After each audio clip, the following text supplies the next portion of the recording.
Assalamualaikum warahmatullahi wabarakatuh. Alhamdulillah wa syukurillah ala ni'matillah wa la hawla wa la quwata illa billah. Asyhadu an la ilaha illallah wa asyhadu anna Muhammadan abduhu wa rasuluhu la nabiyya ba'dah. Allahumma salli ala sayyidina Muhammad wa ala alihi wa ashabihi ajma'in, amma ba'd. Puji syukur marilah kita panjatkan kehadirat Allah Subhanahu wa taala atas nikmat dan karunia-Nya. Pada malam hari ini kita masih diberikan kesempatan oleh Allah berada di malam-malam yang indah, malam-malam yang mulia, malam-malam yang agung. Mudah-mudahan Allah limpahkan rahmat dan barokahnya kepada kita semua.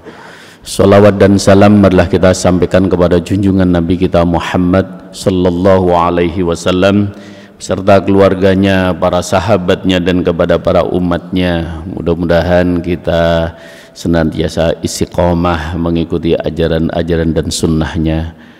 Ma'asyiral muslimin rahimakumullah, Ramadan berjalan begitu cepat. Kita sudah berada di 10 terakhir dan malam ini adalah malam ganjil di 10 yang terakhir.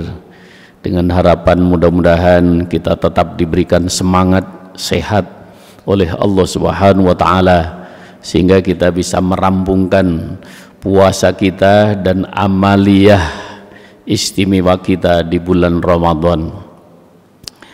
Ma'asyiral muslimin rahimakumullah, kita sudah ketahui bersama bahwa Allah menjadikan bulan Ramadan itu bulan yang istimewa dengan keagungan dan keberkahannya.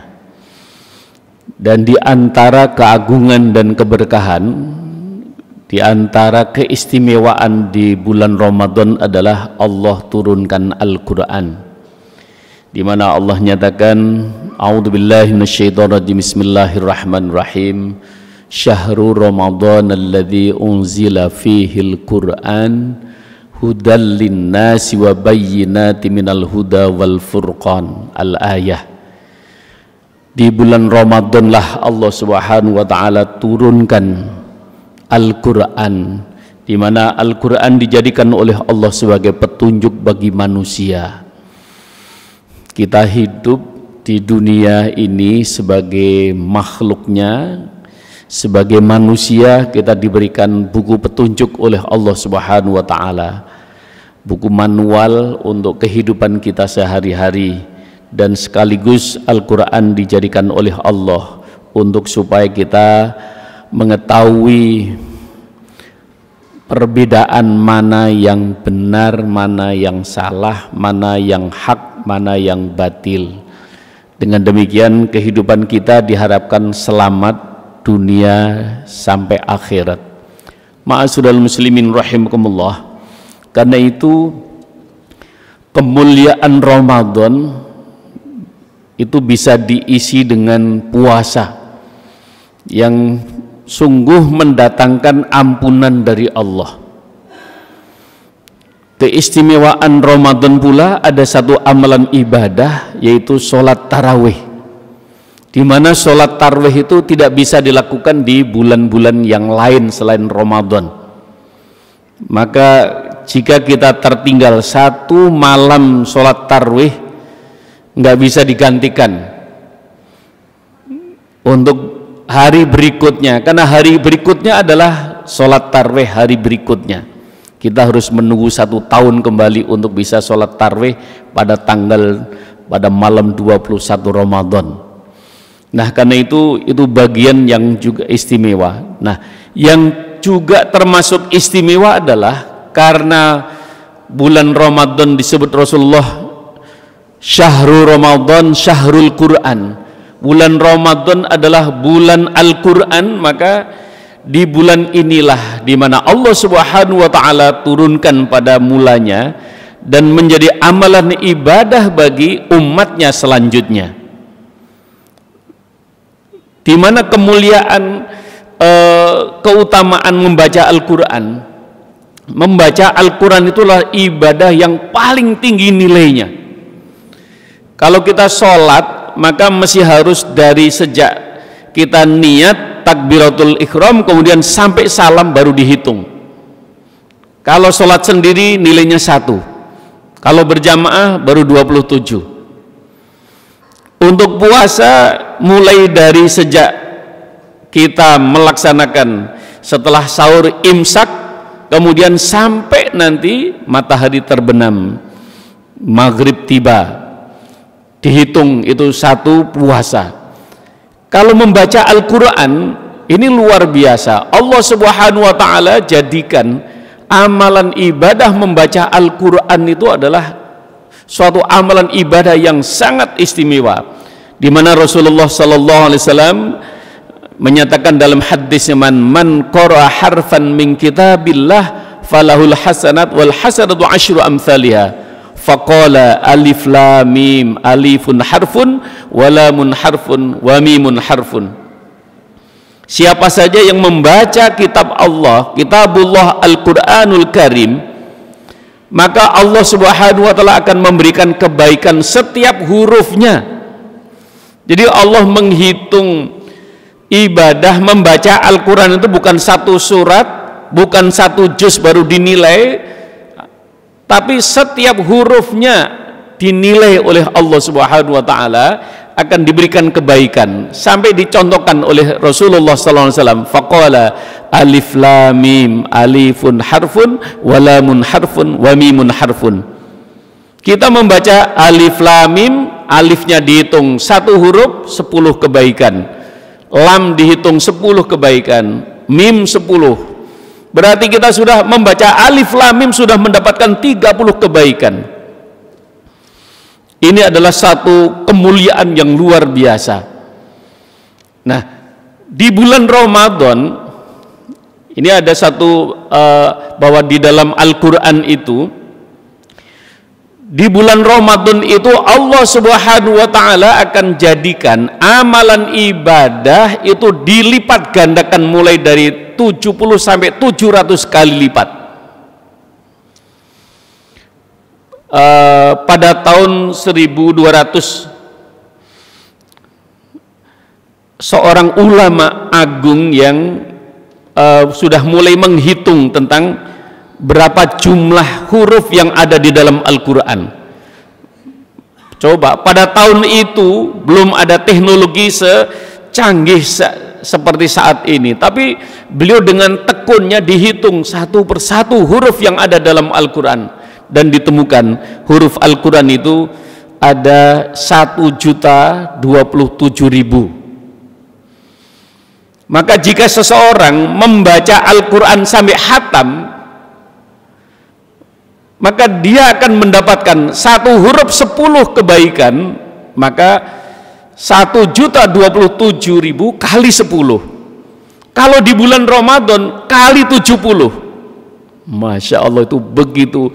Allah memang sedang memuliakan kepada orang-orang yang beriman yang mau membaca Al-Quran.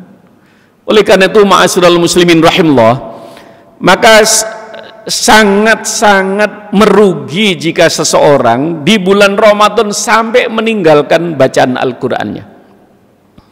Karena kita di bulan Ramadan memang Allah Subhanahu wa ta'ala lewat Rasulullah sallallahu alaihi wasallam, bulan Ramadan itu syahrun muwasatun, bulan penolong bagi kamu sekalian, untuk supaya kita bisa menghimpun kebaikan-kebaikan.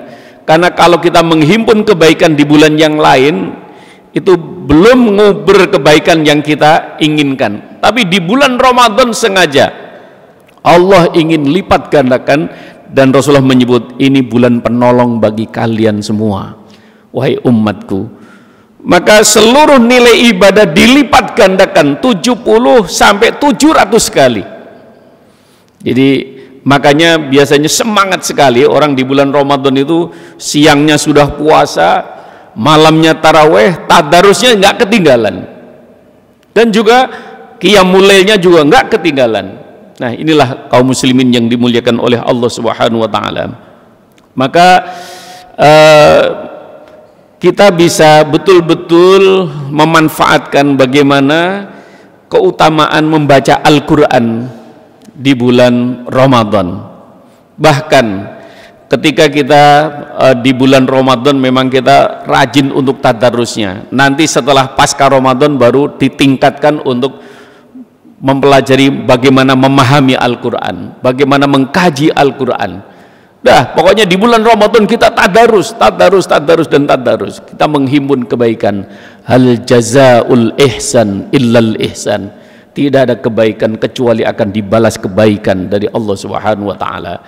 Jadi oleh karena itu, ma'asyiral muslimin rahimakumullah, kalau kita bisa khatam sekali, maka di bulan Ramadan pada tadarus ada yang 1 minggu khatam sekali, ada yang 3 hari khatam sekali, ada yang 1 bulan ya sekali khatam. Itu juga sudah luar biasa. Kebaikan yang Allah akan berikan itu luar biasa. Oleh karena itu, ma'asyiral muslimin rahimakumullah, bahkan setelah kita betul-betul bacaan kita sudah bagus, bacaan kita memang sudah bagus sekali, sampai Rasulullah SAW menyatakan al-mahiru bil Quran ma'a safaratil kiramil bararah, bahwa orang-orang yang bacaannya bagus dalam Al-Quran, maka Allah Subhanahu wa taala akan memuliakan. Nanti di saat engkau bangkit dari alam barzah akan dijemput oleh malaikat baroroh. Saat seseorang berdiri tidak bergerak dari tempat ia berdiri, menunggu satu persatu dihisab oleh Allah, maka orang-orang yang bagus bacaannya Al-Qur'annya dijemput oleh malaikat baroroh untuk langsung dibawa menuju tempat yang khusus yang sudah disiapkan oleh Allah Subhanahu wa taala. Dan begitulah Al-Quran. Rasulullah SAW juga menyebutkan bahwa Al-Quran itu syifa'un li ashabih. Al-Quran itu adalah kitab yang akan membantu, yang akan menyelamatkan, yang akan membela bagi sahabatnya. Siapa orang-orang yang bersahabat dengan Al-Quran? Mereka yang tidak pernah lepas dengan Al-Quran. Dalam keseharian dia pasti akan ketemu dengan Al-Quran, dan dia dengan senang hati dia membacanya, menghayatinya, kemudian dia mempelajarinya dan seterusnya. Disebutkan oleh Rasulullah SAW dalam hadis yang panjang bahwa ketahuilah bahwa Al-Quran nanti akan datang kepadamu pada saat yang kau butuhkan. Saat seseorang menghadapi sakaratul maut, maka Al-Quran akan datang, kata Rasulullah, dalam wujud yang sangat mempesona sekali, berbaju putih bersih dan wangi. Dia yang akan terus mendoakan bagi sahabatnya saat dia menghadapi sakaratul mautnya. Dia tidak pernah akan meninggalkan sahabatnya itu. Ketika selesai dimandikan, ketika dikafani, maka dia akan berada di antara dekapan kedua tangannya. Dan saat di alam kubur, saat dimakamkan si jenazah itu, sahabatnya itu, semuanya sudah pada pulang, sanak famili, handetolan keluar, semuanya sudah pada pulang. Dia akan menemani saat dia kesendirian. Malaikat mungkar dan nakir datang menyampaikan, hei fulan, tolong tinggalkan si orang ini, saya punya urusan dengan orang ini. Maka Al-Quran menjawab, aku tidak akan pernah meninggalkan sahabatku ini. Karena itu, kalau engkau punya urusan, silahkan tunaikan urusanmu. Saya tetap akan menjaga dan menemani dirinya. Maka dengan begitu malaikat mungkar dan nakir akhirnya, yang tadinya biasanya malaikat mungkar dan nakir itu datang dengan ganas, dengan keras, dengan kasar, karena ada Al-Quran dia nggak berani apa-apa. Ya sudah, kalau begitu urusan dianggap selesai.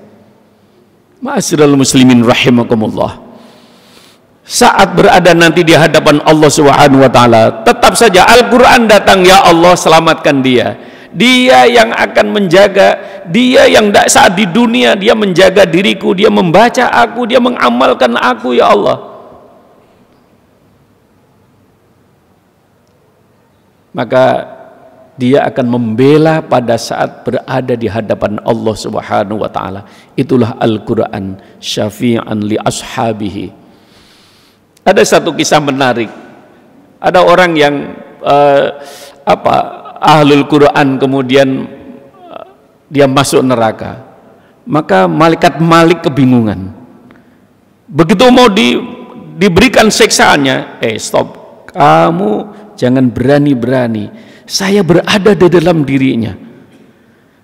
Maka si fulan ini karena senantiasa dia menghafalkan Qur'annya, dan umat Islam itu penghafal Al-Quran semua. Semua umat Islam itu penghafal Al-Quran. Hanya ada yang hafal 10 surat, ada yang 10 juz, ada yang 30 juz. Tapi semuanya penghafal Al-Quran. Ada Al-Quran yang ada dalam jiwanya. Ada Al-Fatihah, ada Al-Ikhlas, ada An-Nas, ada Al-Falaq, dan lain sebagainya. Maka Al-Quran akan muncul. Malaikat Malik yang akan memerintahkan untuk menghukumnya, akhirnya ada Al-Quran di situ. Akhirnya lapor kepada Allah dalam satu ayat itu, ya Allah, ini ada Al-Quran di dalamnya si fulan ini, nggak mungkin akan disiksa, akan dihukum. Maka akhirnya dibebaskan orang ini karena ada Al-Quran di dalam jiwanya. Oleh karena itu, Syahrul Ramadan, Syahrul Quran, bulan Ramadan adalah bulan Al-Quran. Maka kita dekati Al-Quran, kita dekap Al-Quran, kita baca Al-Quran, kita hayati makna Al-Quran, kita pelajari bersama para alim ulama, sehingga kita betul-betul nanti akhirnya menjadi Ahlul Quran, Ahlullah. Orang-orang yang cinta kepada Al-Quran adalah Ahlullah, keluarganya Allah Subhanahu wa ta'ala. Saat bangkit, saat berada di alam barzah, dia diselamatkan dengan Al-Quran. Saat bangkit dari alam kubur menuju alam akhirat, sudah dijemput oleh malaikat Baroroh. Saat berada di hadapan, dihisab oleh Allah, diselamatkan kembali oleh Al-Quran. Mudah-mudahan ini akan menjadi inspirasi bagi kita semuanya. Sebagai seorang mukmin, seorang muslim, kita cinta kepada Al-Quran. Tanamkan cinta juga kepada anak-anak kita, keluarga kita. Gerakkan mereka untuk mempelajari Al-Quran, mengkaji Al-Quran, dan sekaligus memahami Al-Quran. Mudah-mudahan bermanfaat. Wallahul muwaffiq ila aqwamit thoriq. Assalamualaikum warahmatullahi wabarakatuh.